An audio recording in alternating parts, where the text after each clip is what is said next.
going on, guys? Here's Alex Lodio. Welcome to Sergeant Solo Projects.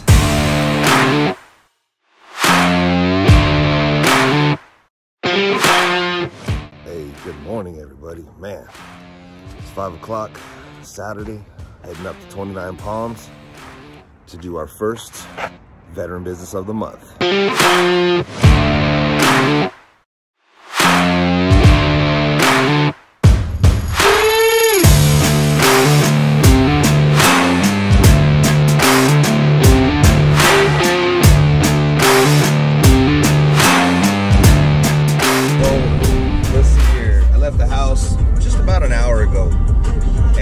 Just got into Morongo Valley, and this is where you have to start watching the speed limit because it changes. It goes from 65 to 50 to 35, 45, and then back up, etc. And man, the highway patrol out here will definitely get you, so you got to be vigilant to the speed limit, slow down.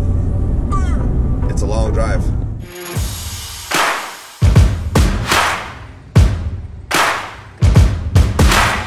Hey, what's up, guys? So we finally made it. We're here in 29 Palms, California at the 29 Palms Farmers Market. We came up to see Sergeant Solo Projects because he is our veteran business of the month.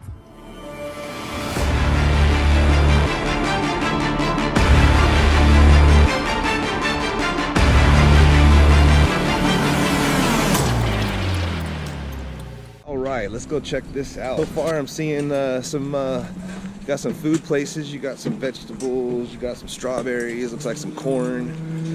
You got engraving. Well, let's see what we're here for. We got the man, the myth, the legend himself, Sergeant Solo Projects. Good morning, brother. How you doing today? All right, yourself? Welcome to 29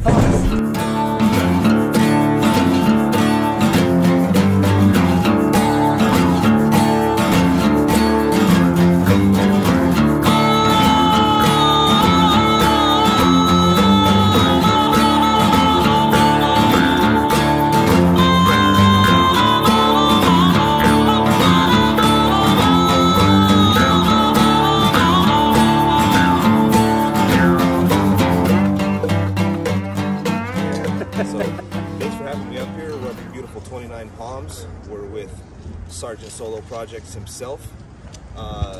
Man, so tell me a little about what you do. Just out of nowhere, I needed to find something to do when I got out of the military, and how it started, I was actually wanting to buy a wooden flag because it looked nice how people made it with the machine and everything, and I saw how much it cost and everything like that. I was like, man, it's nice, but at the same time it's a little expensive. At that time I wasn't making that much money when I got out, because I got out medically. And so I said, you know what, let me see if I can make it myself. So I started YouTube, watching YouTube videos and stuff like that, and then from there it just took off. Man, that's awesome, dude. So you said you got out medically, so obviously you're a veteran, Marine Corps, hoorah. Rah. So how long did you do? I did 14 years in the Marine Corps, deployed to Iraq in 08 and then Afghanistan in 2010.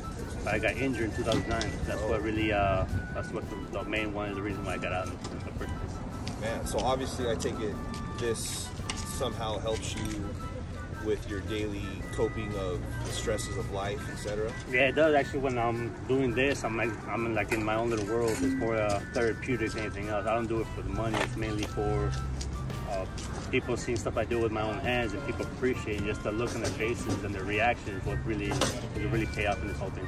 Man, that's awesome. So let me ask you this then: once you transitioned from military to civilian life, how hard was that for you? It was pretty hard. It was hard trying to find a job. I was injured and everything, so I was trying to figure out what to do and everything. So I started doing little stuff here and there. I was actually going to San Diego doing construction for a little bit. Then I came back. It was just I was in a really bad place at that moment. And actually, I had some friends that actually helped me out. I actually worked on base now. So I do air conditioning on base, because actually a really good friend of mine actually helped me out get the job. Oh, that's awesome, man. Yeah, people don't understand what it's like to go from a structured military life where you wear things on your uniform, rank, you know, in the Army they wear patches, etc. And then you come out to the civilian life, and we all wear this. You can't tell what you've done, what I've done, what that person's done, what that person's done. So now everything that you pretty much did for 14 years, you come back out here and nobody really cares. Yeah, exactly. Nobody gives a shit. No one. It's you got to find a way to blend in, and basically you got to start your life all over again. Pretty much hit the reset button and try to find something to cope with. And that's one of the hardest things that us as veterans, because once we leave that structured military life, you get a family. Life takes over, and you don't hang out with the buddies anymore. You don't hang out, have those times where you talk shit, where you laugh, talk about the good old days. It's just life now. You got kids, you got the wife, and don't piss her off, right? You're wrong. So you got a family? Yeah, I have a wife and 2 daughters. One's 15, the other one's 9. Oh, awesome. How long have you been married? Since 2005. Oh, right. She's a strong woman. Hey, someone to put up with this guy. I'm gonna tell you right now. Kudos to you. Does your wife have a hard time sometimes with, say, if you have an episode, or if you act out, or just not understand why you do some of the things you do? Yeah, sometimes she does. It's really hard because all of a sudden I have to be a normal person, and all of a sudden I just like start getting mad for no reason, or just have like certain things that trigger my brain that just makes me just be in a whole different place. And I just like kind of take a little pause and try to remember where I'm at right now, and then just kind of try to ease my way back in. What's your biggest trigger? What triggers you the most, dude? What's big bang, big noises. Really? Yes. Okay. Yep. That's the main one. I don't really like to sit in the passenger side, because that's actually where my accident happened. Okay. When I was in a Humvee, I was the A driver for the vehicle, and then the guy was driving. He was hauling ass, and a turn, he lost control, and we rolled that thing. And I was actually in the body cast for 6 months. Holy crap. That was like the main one. I was walking like RoboCop kind of thing. How did you wipe your own ass? Exactly. I had I had a chair like this, and there was a hole, and I actually had it like that. So yeah, I tried to remember those days, and like it was, I was in a lot of pain, and I was I actually got medevac from here to Desert Region in a helicopter. Mercy Air. Exactly. So I was down there for a while, and they said it was like a 90 or 95% chance I was gonna be paralyzed because of how the accident was. Wow. But as of right now, I'm blessed. I'm lucky, thank you to God that I'm able to do what I do. I'm with pain, but I'd rather have that than obviously not be good. Right, exactly. I mean, he is a little slow still. That too. I had TBI too. So I don't think he's ever going to recover from that. No. I have TBI myself. I cracked my skull open, and let me tell you guys, it's not fun. People don't understand that it's hard to deal with. And then the problem is the VA doesn't educate our loved ones or our spouse on how to deal with what we're going through. So they're looking at you like, what the fuck is wrong with you? The VA is like, there's nothing wrong with you. Yeah. And you're sitting here going like, help me. Yeah. Right? Then what is wrong with me then? Come on now. So I totally get it, brother. I'm glad to see that you were able to, channel your way into doing something that takes your mind off things, that puts you at ease. And honestly, you do some amazing work, dude. I don't know if you guys understand this. He does everything by hand, everything 100%. There's no CNC, there's no, computerized machinery that's doing this stuff. He gets a Dremel and he gets down. All right, so you said that you worked on base as an AC technician? Yeah, HVAC. Yeah. Okay, right on. So what do you do on base? Like, what is it? I do the HVAC stuff on base I work there from 6 to 2:30, and we do whether we change filters, change the motors, or if we have to go into the barracks, we actually fix the engines there too. Okay, you deal with like air handlers and all that stuff? Okay, Yep. right on. I do a little HVAC in my day. Oh, nice. Okay. So what's your schedule as far as like making all this awesome stuff? Like you do it every day, do it every other day, or as orders come in, or how does it work? For the most part, obviously I go to work from 6 to 2:30. Then when I get off work, I go home, say hi to the wife, to the kids, and then as soon as I do that, I go straight to the garden and usually just work, and then come inside the house, eat some dinner, and then go back out to the garage and stay there between probably 11:30, 12, and then do it all over again the next day. Oh, so you're busy. Yeah, I try to. And then on the weekends, I just try to wake up like from 5:30 to 6, try to go for like a little morning run in the morning, and then shower, and then go to town again. I try to stay constantly busy. Did you say run?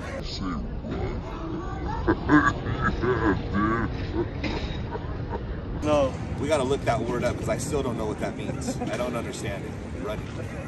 The funny thing is, I actually tore my ACL and my meniscus. Oh, did you really? 2014. Oh shoot! And I actually got surgery on it, so that was like that was the icing on the cake that they said it was time to get out. So now you're a new man. Something like that, yeah. You can say that. I need knee surgery on both knees, and the VA for some reason says that I'm too young and all kinds of craziness. I can see that. It's I know. 23 never looks so good. Hell yeah! Oh shit. So how do so if someone wants to order something, how do they get in contact with you? Is there a website? Is there social media? What's the process of like, hey, I like that, how do I get it? A lot of times it's like word of mouth. If I make something for a customer or for a friend, they show it to their friends, and then they say, oh, who did that? And they usually go to my Instagram, and that's mainly my main, I guess you could say my main hub. Okay. Is Instagram, because I don't have no Facebook or Etsy right now, because obviously I'm busy as it is right now. So I try to take as many orders as I can and try to do it as in a matter of time. Okay, and then you ship to people, or? I do actually. I've been shipping. I actually shipped to Cuba. My boy is actually stationed over there. I shipped to Hawaii, and I'm about to do one to Alaska too. It just depends. I try to ship wherever people want it. That's where I ship it to. It doesn't matter. You ship to Riverside too. So man, that's awesome. So you do all sports. You do American flags, you do thin blue line. I mean, you do pretty much anything that anybody wants. Yep, exactly. For the most part, huh? So I'm trying to up it up and try to do in the future, try to do cornholes and stuff like that too. Because I do baseball plays as well. Okay. I just don't have those right now at the moment. Yeah, I've seen a couple of those. I need to get a Dodger one. Okay, no, I got you. No, that was my whole thing. I was actually gonna surprise you one of those, but obviously time wasn't on my favor, and I actually ran out of wood at the time, so I was just gonna surprise you with one of them. So like, golly. When have you heard a Marine say he's ran out of wood? He has no wood. No. We need to get his Dixie ready. Oh yeah, definitely. That's why I'm here. Maybe that's why I came, bro. Exactly. Hey, oh, thank you, thank you. We're gonna have to cut because we're about to do some adult stuff real quick. But no, dude, that's cool, man. So we've covered your military, we've covered your personal family, your work, and basically what you do to get away from the daily stresses of life. You know, you go in the garage and you work with wood. Hardwood too. You got some wood you want him to work with? I got you. Bring your wood up to 29 palms, and Sergeant Solo will oil it down. We'll make it happen. Oh man, dude, I'm appreciative that you allowed me to come up here and do this. It's been a while coming that we've been talking about linking up and meeting. There was a couple like fishing trips you were supposed to go on and couldn't make it. Yeah. I tried to get you on the skydiving trip, but just didn't work out. Yeah. You know, your name didn't get selected. You didn't want to come down just to come down and hang out with us. I was actually here, man. See, he was here working. While we were jumping, he was working. But no, this is cool, dude. I appreciate it. We're gonna throw this out there and try to get some people over to your page. Just kind of highlight that you're a veteran, and that you're out here grinding, and this actually helps you. This isn't a business that you started to, you know, buy that dream home, to buy that Ferrari, to go. I mean, it would help. It'd be nice. Don't get me wrong, because that new Corvette is coming. Trust me. But it's cool that you get out here, and it's almost like your satisfaction comes from when you hand someone a piece of your work and you get to see their face, or you get to see the picture of they sent it after it's hanging up somewhere, or you know, like a customer's photo on the wall or something. You know, that's, to me, that's where your satisfaction comes from. And it's awesome, dude. It's awesome to watch you in action. It's awesome to be a part of this whole thing.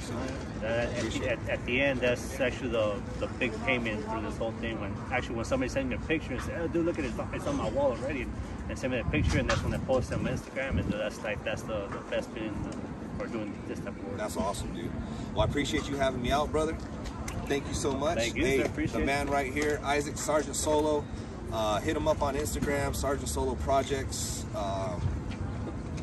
He's got a lot coming, so stay tuned. Man, so there it is, guys. We just finished up wrapping up our veteran business of the month, Sergeant Solo Projects. My man right here, Isaac. Hi, guys. It was an awesome session.